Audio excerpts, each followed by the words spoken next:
আসসালামু আলাইকুম friends, welcome to my channel Pinky kitchen. আজ আমি আমার রেসিপি ইডলি রেসিপি এনেছি, একদম ঢাবা স্টাইলে, ঢাবার মতো নরম স্পঞ্জি রেসিপি।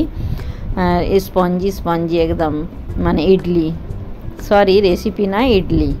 তো ওই ইডলি রেসিপি এনেছি এবং তার সাথে থাকবে সাম্বার আর চাটনি, তিনটে রেসিপি একসঙ্গে বানাবো। তো লম্বা একটু ভিডিও হবে, আপনারা প্লিজ পেশেন্স রেখে দেখবেন, যেন স্ক্রল করে দেবেন না, স্কিপ করে দেবেন না, আমার ভিডিওটা শেষ পর্যন্ত দেখবেন। আর ছোটো ছোটো টিপস আছে বাতাবো, আপনারা দেখবেন, যার জন্যে আমার মানে ইডলিটা নরম স্পঞ্জি হবে। ওইভাবে আপনারাও বানাবেন, আর লাইক করবেন, শেয়ার করবেন, কমেন্টস করবেন আর সাবস্ক্রাইব করবেন। প্লিজ সাবস্ক্রাইব করতে ভুলবেন না। এবার আমি নিজের রেসিপি স্টার্ট করছি। দেখুন, আমি মেজারমেন্টটা মুখে বলে দিচ্ছি। ডাল এবং চালের, আমি চাল নিয়েছি বাসমতি চাল 2 কাপ। আপনারা চাইলে নর্মাল যে কোনো চাল নিতে পারেন। আর তার সঙ্গে 1/4 কাপ মানে 2 চামচ দিয়েছি মেথি দানা। আর এ দুটো একসঙ্গে মিশিয়ে ভালো করে 2-3 বার ধুয়ে ক্লিন করে ওভারনাইট ভিজতে দিয়েছিলাম। আর তার সঙ্গে 1 কাপ আমি উড়ির ডাল নিয়েছি। 1 কাপ উড়ির ডালটাও আলাদা একটা পাত্রে ভিজিয়ে রেখেছিলাম, ওটাও ভালো করে ক্লিন করে ভিজিয়ে রেখেছিলাম। ওভারনাইট দুটোই ভিজিয়ে রেখেছিলাম। উড়ির ডাল দেখুন, এখানে উড়ির ডাল আছে এটা। তো মেজারমেন্টটা আমার ভিডিওটা অফ ছিল, ভিডিওর ক্যামেরা অফ ছিল বলে তাই আসেনি, তা আমি মুখে বলে দিলাম। আপনারা যদি 2 কাপ চাল নেন তাহলে 1 কাপ ডাল নেবেন, আর যদি 1 কাপ চাল নেন তো 1/2 কাপ ডাল নেবেন। আর তার থেকে কম 2 চামচের জায়গায় 1 চামচ মেথি দানা নেবেন।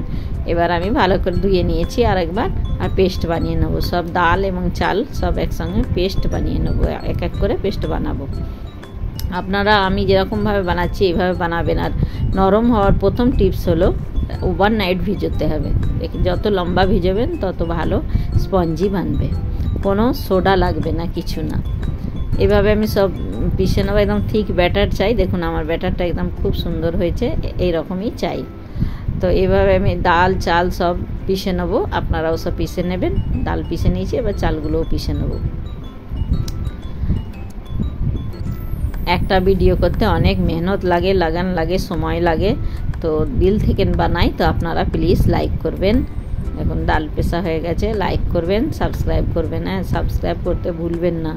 আর আমার ভিডিওটা কেমন লাগলো কমেন্টস করে জানাবেন, শেয়ারও করবেন দোস্তদের সঙ্গে। তো দেখুন আমার ব্যাটারটা হয়ে গেছে। এবার আমি রেখে দেবো, মানে 10 থেকে 12 ঘন্টা আমি রেস্টে রেখে দেবো ফার্মেন্টেশনের জন্যে, তবে ভালো ফার্মেন্ট হবে। তো 10 থেকে 12 ঘন্টা আমি রেখে দিয়েছিলাম, মানে মর্নিংয়ে পিষে আমি পুরো দিনটাই রেখে দিয়েছিলাম। দেখুন ব্যাটারটা কত সুন্দর হয়েছে। তবে এখানে একটুখানি সামান্য পানি আমাকে দিতে হয় মনে হচ্ছে, কেন 10-12 ঘন্টা ছিল তো একটু টানিয়ে গেছে। সামান্য পানি দিলাম। এবার একে ভালো করে আমি ফাটবো। যত ফাটবেন তত ভালো লাগবে, কনসিস্টেন্সি ভালো হবে। আর এখানে আমি দিয়ে দিলাম ব্ল্যাক সল্ট। আপনারা চাইলে যে কোনো সল্ট দিতে পারেন, হোয়াইট চাই পিঙ্ক, যে কোনো সল্ট দিতে পারেন। দিয়ে এবার 1 অ্যাঙ্গেলেই সার্কেল করব আমি। এইভাবেই ঘোরাবেন, দেখবেন খুব ভালো ফাটা, খুব ভালো হবে। আর ইডলিও নরম নরম হবে। তো এই টিপসগুলো আমি বললাম। এবার আমি স্টিমার বসিয়ে দিয়েছি আগেই, পানি স্টিম হচ্ছে। আর ইডলি মেকারে আমার 2টো ইডলি মেকার আছে, তাতে 5টা করে আটে। তো আমি পার্ট বাই পার্ট আমি বানাবো। তো আমি 5টা করে 10টা বসিয়ে দিয়েছি। 15 মিনিট লাগে স্টিম হতে। 15 মিনিট পর খুলে দেখছি, ছুরি দিয়ে দেখে নেবো হয়ে গেছে। এবার আমি পার করে নেবো। ইডলিগুলো খুব ভালো লাগছে, একদম ভালো পারফেক্ট স্টিম হয়েছে। দেখুন নরম, একদম গোল গোল হয়েছে। তো এইভাবে আপনারা ইডলি বানাবেন খুব সহজেই, একদম ঢাবা বা রেস্টুরেন্টে যেরকম পাওয়া যায় নরম নরম, রাস্তায় যেরকম পাওয়া যায় ফুটপাতে, সেরকমই ইডলি আমার বেনেছে। আপনারা এইভাবে বানাবেন, তো দেখবেন এইভাবে আপনাদেরও বেনে যাবে, সোডা লাগবে না। দেখুন নরম আছে না, একদম তাড়াতাড়ি ভেঙে গেল, মুখে দিলেই গলে যাবে। খুব ভালো নরম হয়েছে। এইভাবে আপনারা বানাবেন। এবার আমি সাম্বার বানাবো। সাম্বার বানাবার জন্য আমি কুকার বসিয়ে দিয়েছি। কুকারে তেল দিয়ে দিয়েছি, 2 থেকে 3 চামচ তেল, বেশি লাগে না। আর দিয়ে একটা পেঁয়াজকে এমনি রাফলি চপ করে দিয়েছি, 2টো কাঁচা লঙ্কা দিয়েছি। এটা একটু সামান্য নেড়ে চেড়ে নেবো। এখানে লাল করার কোনো প্রয়োজন নাই, সামান্য নেড়ে চেড়ে নেবো। আর কিছু সবজি নিয়েছি, দেখুন কুমড়ো নিয়েছি, লাউ বা কাদ্দু যাই বলেন, এই দুটো নিয়েছি, গাজর নিয়েছি, ধনেপাতা নিয়েছি, আর নিয়েছি টমেটো কুচি। আপনারা চাইলে নিজেদের চয়েস মতো সবজি নিতে পারেন, আমি এগুলোই নিয়েছি। তো এগুলো একটু এক এক করে, গাজরটা আগে দিয়ে একটু নেড়ে নিলাম, তারপরে কুমড়ো লাউ সব দিয়ে এক এক করে সব নেড়ে চেড়ে নেবো। আর আমি 250 গ্রাম রাহার ডাল ভিজিয়ে রেখেছিলাম, ওই রাহার ডালটা 250 গ্রাম, এটাও একদম খুব 3-4 ঘন্টা ভিজিয়ে রেখেছিলাম, খুব ভালো ভিজে গেছে। যত ভালো ভেজাবেন তত ভালো গলবে। এটা সব দিয়ে আমি কষে নেবো, একবার হালকা একটু কষবো। আর সামান্য 1 চামচ দেবো হলুদ গুঁড়ো, আর টেস্ট অ্যাকর্ডিং লবণ দেবো, একটু চালিয়ে নেবো। এরপরে দিয়ে দেবো হলুদ গুঁড়ো, 1 চামচ হলুদ গুঁড়ো আর টেস্ট অ্যাকর্ডিং লবণ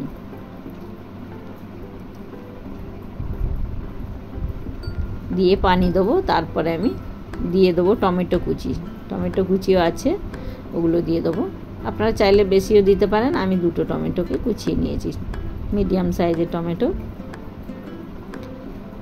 পানি দিয়ে দেবো, পানি পরিমাণ মতোই দেবো যাতে সিদ্ধ হয় আর নিচে ধরে না যায়। টমেটো কুচি, 2টো টমেটো কুচিয়ে রেখেছিলাম, ওটা দিলাম।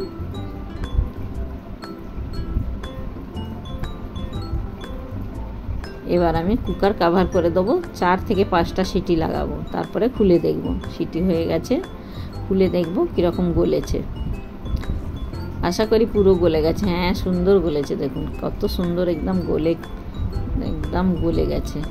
এবার আমি পানি দেবো সাম্বারে, যেরকম আমার প্রয়োজন, যেরকম পাতলা রাখবো, সাম্বারে একটু পাতলাই হয়, সেই হিসাবেই পানি দেবো। আপনাদেরও প্রয়োজন মতোই পানি দেবেন, তবে সাম্বারে একটু পাতলাই হয়।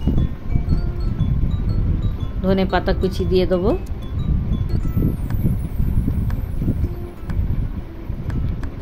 খুব ভালো গলেছে। ডাল এইভাবেই করবেন, দেখবেন গলে যায়। এবার এখানে আমি 3 থেকে 4 চামচ সাম্বার মশলা দেবো। সাম্বার মশলা কিন্তু জরুরি আছে। আর দেবো তেঁতুল বা ইমলির কাঠ 2 চামচ মতো দেবো। 1 চামচ দিয়ে দেখবো, মনে হচ্ছে আর 1 চামচ লাগবে, তো আর 1 চামচও দেবো। আপনারা যেরকম খেতে চাইবেন সেরকম দেবেন, তবে ইমলির কাঠ আর সাম্বারে ইমলির কাঠ আর সাম্বার মশলা এই দুটো জরুরি থাকে, এ দুটো দিতে হয়। একটু নাড়াচাড়া করে নেব, নিয়ে আমি কড়াইতে ঢেলে নেব। কুকার থেকে কড়াইতে ঢেলে আবার ফোটাবো। এখানে একটু চিনি দেবো, আমি 1/2 চামচ মতো চিনি দেবো, যেহেতু ইমলি আছে তাই ব্যালেন্স ভালো রাখবে, খেতে টেস্টি লাগবে। কড়াইতে ঢেলে নিলাম, ফুটিয়ে নেব।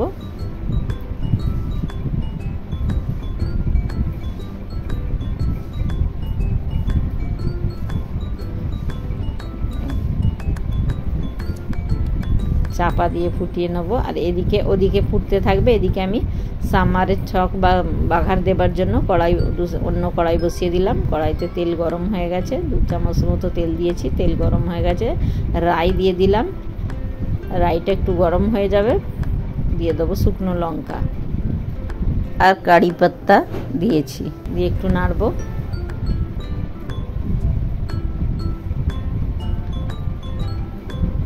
এক চুটকি হিং দেবো, আপনারাও হিং দেবেন, হিং থাকলে দেবেন, তবে দিলে ভালো হয়। এবার বাঘার দিয়ে দেবো, এটা ছক লাগিয়ে দেবো আর কি।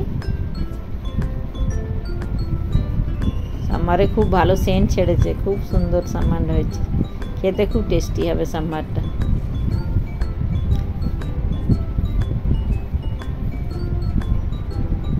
ফুটছে খুব ভালো, এবার কভার করে দেবো। আমি চাটনির এবার ব্যবস্থা করব। চাটনির জন্য চানা ডাল মানে ছোলার ডাল ভেজে নেবো শুকনো খোলায়, রোস্ট করে নেবো, ড্রাই রোস্ট। একটু নেড়ে চেড়ে ভালো করে একটু লাল করে ভাজবো, তো সেন্ট হবে চাটনি। আর এটাকে ঠান্ডা পানিতে ঢেলে দেবো, একটা পাত্রে ঠান্ডা পানিতে ঢেলে দেবো, কিছুক্ষণ ভিজতে দেবো, তবে পেস্টটা ভালো বানবে। আর ভেজে নেবো, রোস্ট করে নেবো বাদাম, কাঁচা বাদামকে রোস্ট করে নেবো শুকনো খোলায়, মানে কড়াইতে।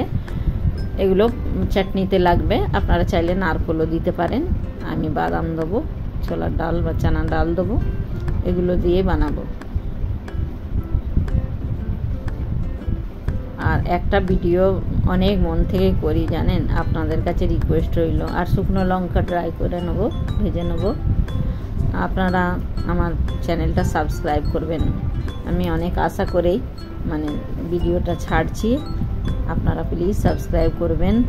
সাবস্ক্রাইব করতে তো পয়সা লাগে না বলুন। এগুলো সব একসঙ্গে রসুন, বাদাম, ছোলার ডাল, লঙ্কা, ধনেপাতা এবং একটু সল্ট দিয়ে দেবো, দিয়ে পেস্ট বানিয়ে নেব।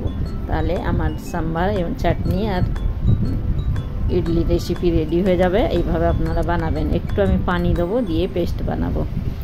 তো আপনারা প্লিজ প্লিজ সাবস্ক্রাইব করবেন। আমার পেস্ট বেনে গেছে, এবার আমি ডিশ আউট করে নেব।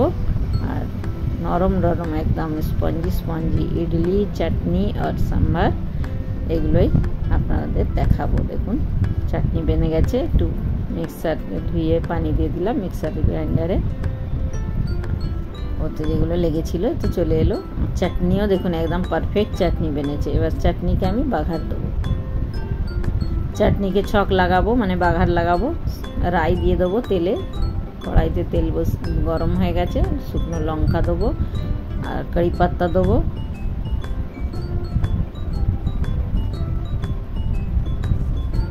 আর জিরা দেবো। ওখানেও কারি পাত্তা দিয়েছি আমি, মনে হয় বলতে ভুলে গেছি কারি পাত্তাটা। এখানে আমি 2 চুটকি দিলাম হিং।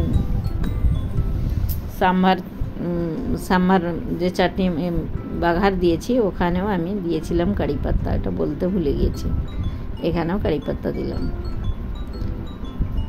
চাটনিতে কারি পাত্তা না দিলে ভালো লাগবে না। দেখুন আমার রেডি হয়ে গেছে আমার রেসিপি ইডলি, সাম্বার, চাটনি। আপনারা এইভাবে বানাবেন, হ্যাঁ, খেতে খুব ভালো লাগবে, একদম নরম স্পঞ্জি স্পঞ্জি। আমার রেসিপি রেডি। আল্লাহ হাফিজ।